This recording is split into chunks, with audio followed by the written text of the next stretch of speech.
인류 역사에는 여러 번의 팬데믹 전염병이 있었습니다. 첫 번째는 1346년에서 1353년까지 약 7년 동안의 흑사병입니다. 당시 유럽인 4천만 명과 중국인 3천만 명을 포함해서 전 세계 1억 명 이상의 사망자가 나왔습니다. 당시 세계 인구가 4억 5천만이었습니다. 현재 인구 비율로 계산하면 최대 20억 명이 죽었다는 겁니다. 두 번째는 1918년부터 1919년에 있었던 스페인 독감입니다. 1차 세계대전 사망자가 900만 명입니다. 이 900만 명보다 11배나 많은 5천만 명에서 약 1억 명이 죽었습니다. 당시 세계 인구는 16억 정도였으니까 인구 비례로 환산하면 최소 2억에서 최대 5억 명이 죽은 겁니다. 세 번째는 1967년부터 1980년대까지의 천년도입니다. 첫해 1,500만 명이 감염이 되었고 그중 200만 명이 죽었습니다. 그 후 1980년까지 13년 동안 3억 명이 죽었습니다. 네 번째는 2003년에 사스가 있습니다.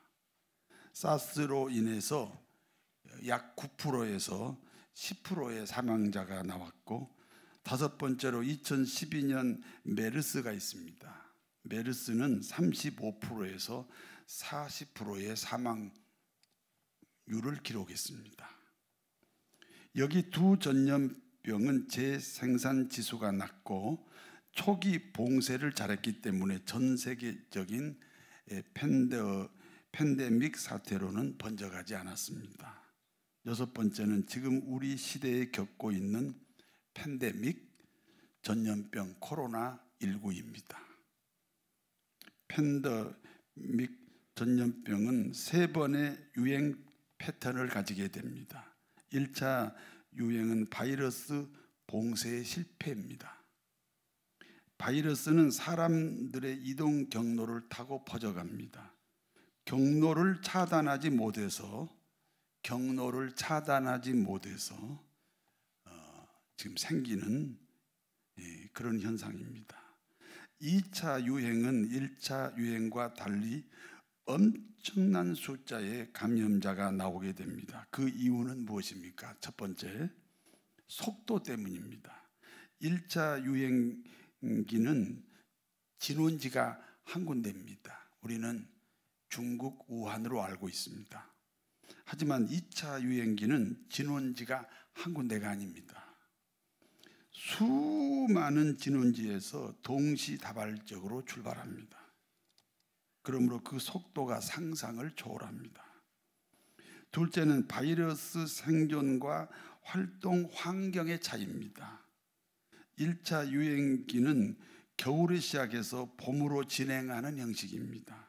그러나 2차 유행기는 가을에서 시작해서 겨울로 진행합니다. 2020년 3월 13일 미국 메릴랜드 대학 연구팀이 그 연구한 내용인데, 그 발표 논문은 홍콩에 있는 사우스 차이나 모닝 포스트에서 글을 실었습니다.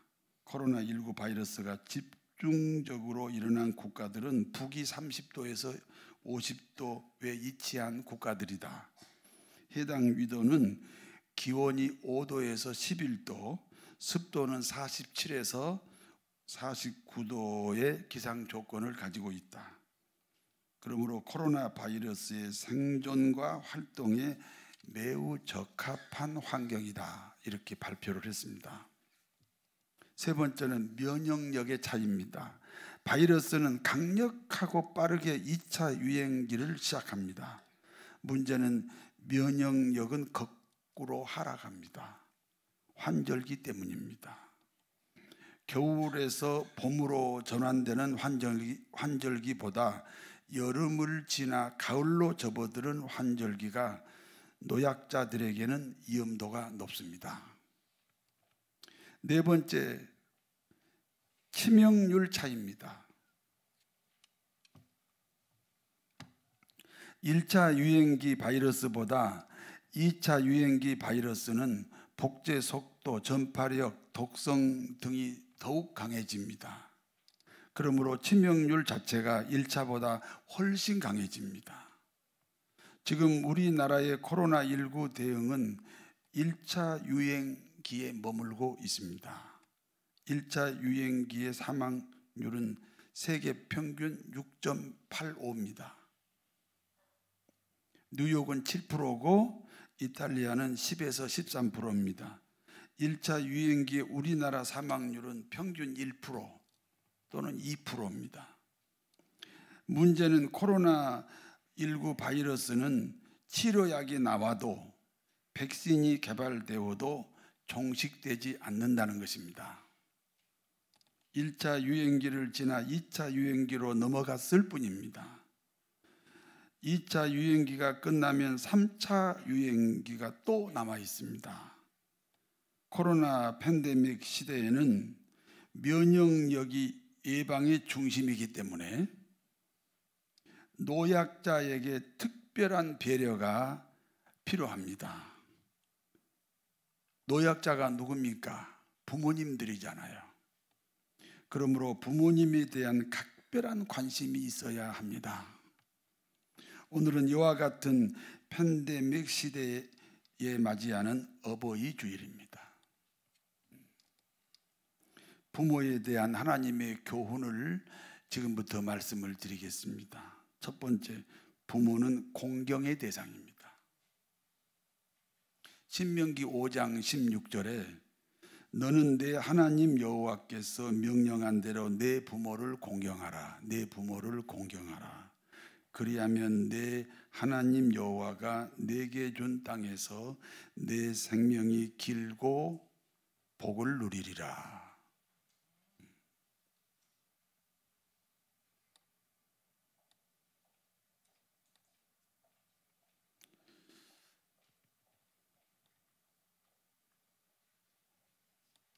하나님이 이스라엘 백성에게 주신 교훈은 613가지입니다. 이 613가지 교훈을 요약하면 십계명이라고 합니다. 그리고 십계명의 다섯 번째 계명이 부모 공경입니다. 부모를 공경하라는 것은 부모를 존중해야 한다는 교훈입니다. 잠언서 23장 22절에 너를 낳은 아비에게 청종하고 내 늙은 어미를 경히 여기지 말라. 아버지가 나를 낳았습니다. 여러분, 어머니가 낳았어요? 아버지가 낳았어요? 아버지가 낳았습니다. 생명의 씨가 아버지에게 있었습니다. 아버지에게 있었던 생명의 씨를 어머니가 받아서 길렀고, 그리고 어머니가 이 땅으로 태어나게 했습니다. 성경은 아버지가 나를 낳았다니까요. 어머니는 아버지가 가지고 있는 씨를 받아가지고 10달간 키워서 내보냈단 말이에요. 내가 이 땅에 태어날 수 있었던 생명의 통로인 부모를 귀중히 여기라는 말씀입니다. 십계명은 1계명부터 4계명까지가 하나님 사랑에 대한 교훈입니다. 그리고 6계명에서 10계명까지는 이웃 사랑에 대한 교훈입니다. 그러면 가운데 5계명은요? 가운데 5계명은 하나님 사랑에도 해당이 되고 이웃 사랑에도 해당이 됩니다. 다시 말씀드립니다. 부모 공경하지 않고 하나님 사랑이 거짓말이고 부모 공경하지 않고 이웃 사랑도 거짓말입니다. 제가 고등학교 다닐 때 친구 이야기입니다. 친구 아버지가 시골에서 아들에게 학비를 전달하기 위해서 고속버스 터미널로 오셨습니다. 마침 그 친구는 다른 친구를 데리고 자기 아버지를 만나기 위해 고속버스 터미널로 갔습니다. 그때 친구 아버지는 농촌에서 일하시던 차림으로 오셨습니다. 그 친구는 자기 아버지를 보자 부끄러운 생각이 들었습니다. 일하다 오셨으니까, 옷이 너무 초라하니까 부끄러운 생각이 들었습니다. 그래서 같이 간 친구에게 자기 아버지를 자기 집 머슴이라고, 아버지를 머슴이라고 말했습니다.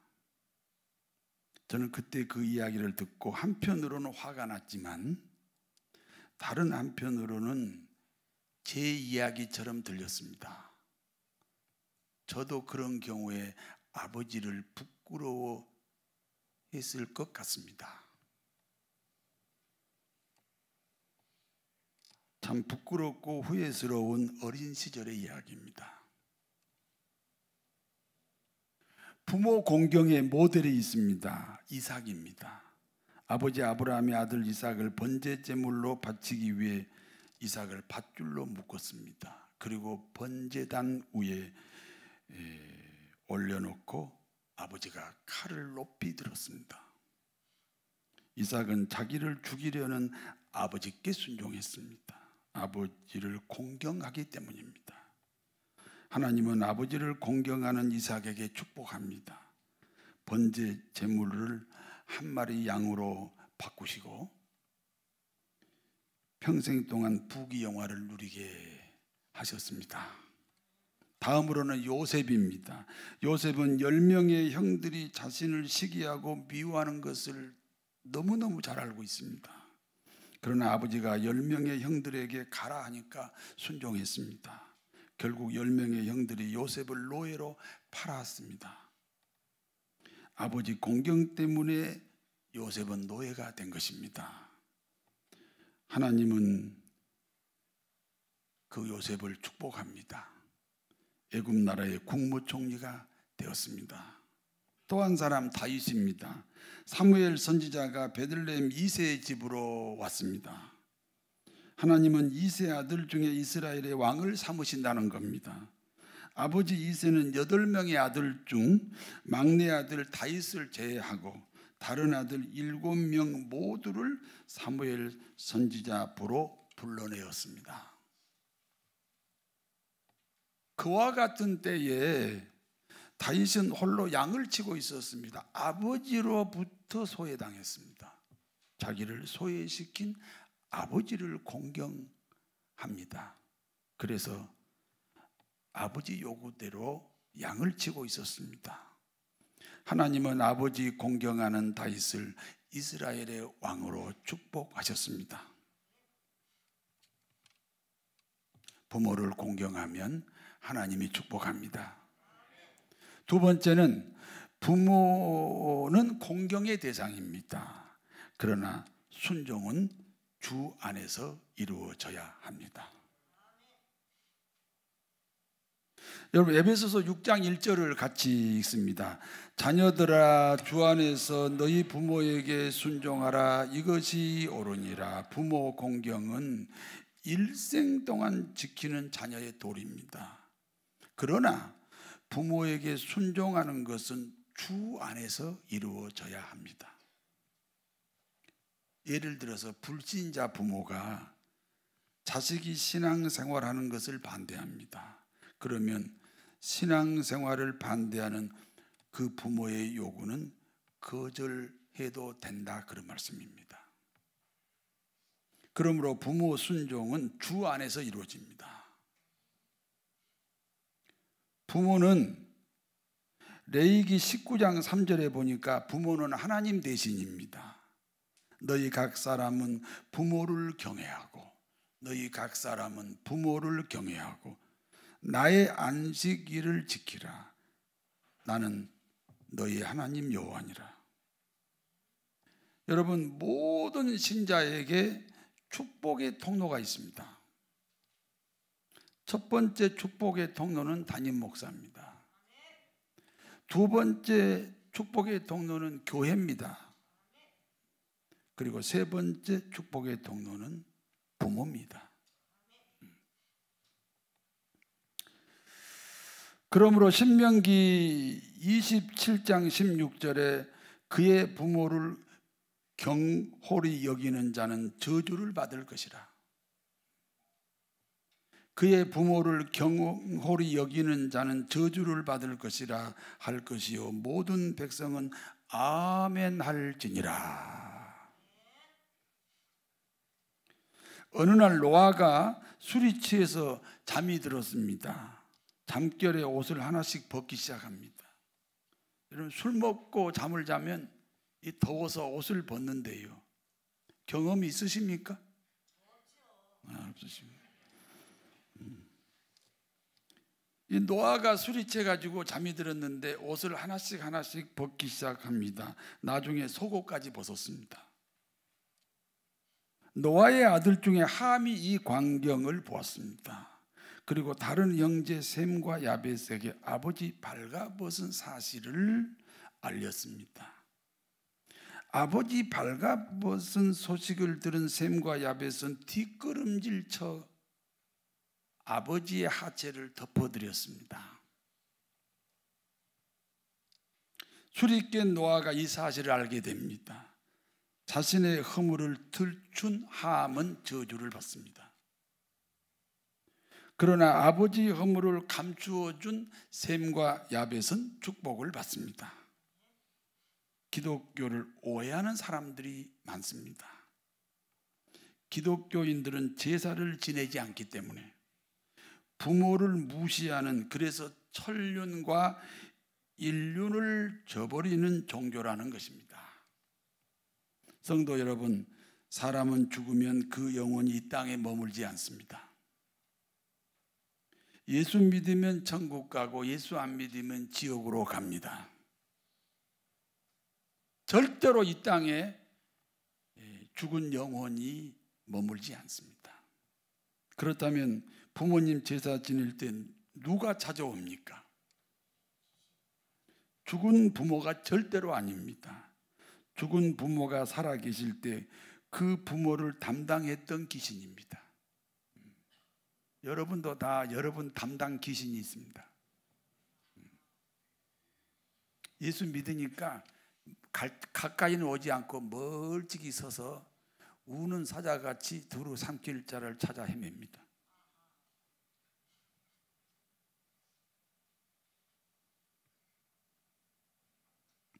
그러니까 제삿날 부모에게 절하는 게 아닙니다. 귀신에게 절하는 겁니다.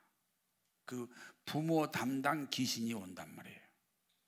부모에게 우리는 절한 것 같지만 귀신에게 절하는 거예요.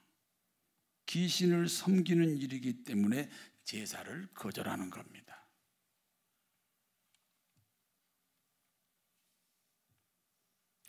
기독교는 자식은 부모의 허물이라도 주면 저주받는다는 종교입니다. 얼마나 철저한 효도 종교입니까?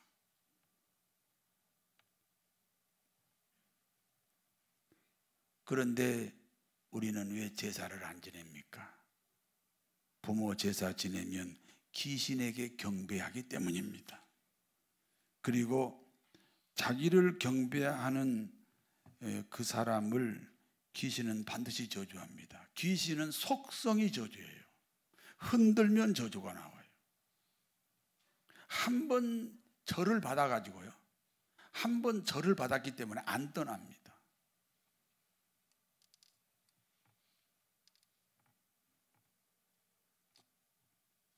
여러분, 무당 구대 보셨어요?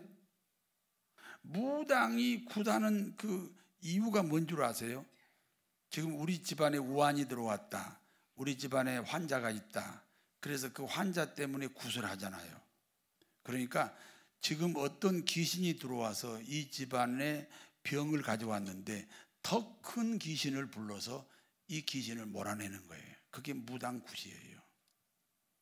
이 병이 안 났으면 또 그 다음에 또 더 큰 귀신을 불러들여야 돼요. 그래서 그 굿할 때마다 그 굿값이 올라가는 거예요. 더 큰 귀신을 불러들이려니까 무당이 더 많이 고생을 하잖아요. 끝도 없어요. 평생 구슬해야 돼요.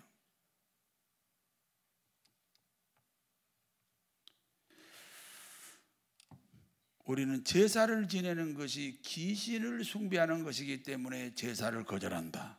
믿습니까? 그러므로 우리 기독교인은 부모 제사를 추도 예배로 바꾸어서 하나님께 드립니다.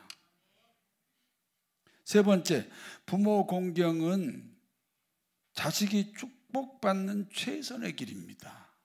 에베소서 6장 2절에서 3절을 같이 읽습니다. 내 아버지와 어머니를 공경하라. 이것이 약속 있는 첫 계명이니 이로써 내가 잘되고 땅에서 장수하리라. 부모 공경하면 누가 복을 받습니까? 부모가 아닙니다. 부모를 공경하는 자식이 받습니다. 그리고 그 자식이 부모가 되면 자기 자식에게 또 효도를 받습니다. 효도 집안에서 계속 효도가 나오는 거예요. 불효 자식을 두셨다고 한탄하는 분이 계십니까? 한탄하기 전에 나는 부모를 어떻게 섬겼는지를 먼저 깨달아야 됩니다. 그리고 불효 자식을 효자로 바꾸는 비결이 있습니다. 하나님 앞에 자신이 과거에 불효했던 사실을 고백하고 용서를 구하는 것입니다.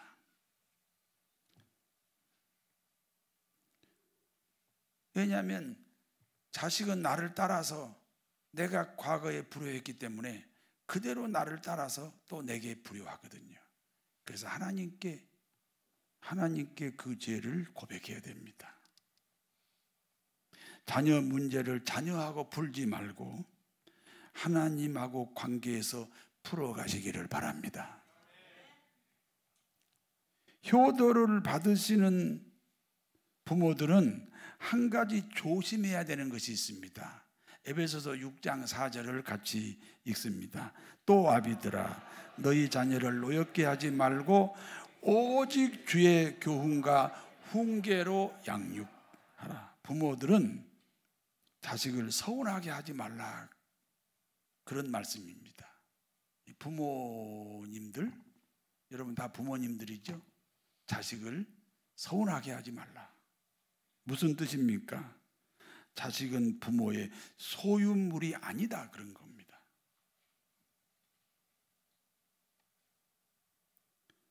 그리고 부모와 자식 간에 분명한 세대 차이가 있다 하는 것을 인정하라는 것입니다. 그리고 신앙으로 양육하셔야 됩니다. 부모가 자식에게 물려줄 최고의 유산은 재산이 아닙니다. 부모의 신앙입니다. 여러분 자식에게 유산 물려줘 보세요. 몇 년이나 가겠습니까? 여러분 천국에서 한 100년 후에 내려다 보세요. 내가 분명히 아파트 자식한테 줬는데 그 자식이 가지고 있습니까? 그래서 자식 하는 거예요. 그냥 물론 주실 거 있으면 주셔도 좋지만 가장 중요한 상속은 신앙을 상속하는 겁니다. 그것이 부모로서의 도리입니다. 신앙을 상속하라고 하나님이 나를 통해서 자식을 이 땅에 보내주셨습니다.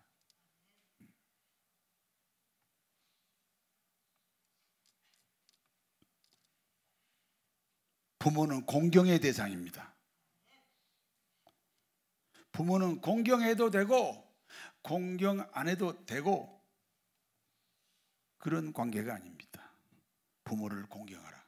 이거 하나님의 명령입니다. 여러분 명령은요 지켜도 되고 안 지켜도 되고 그런 게 아니에요. 군대 가보셨어요? 군대 얘기한다 그러지 마시고 명령이라는 말은 반드시 지켜야 된다는 뜻이에요. 부모를 공경해야 됩니다. 부모는 공경의 대상이지만 순종은 주 안에서 이루어져야 됩니다.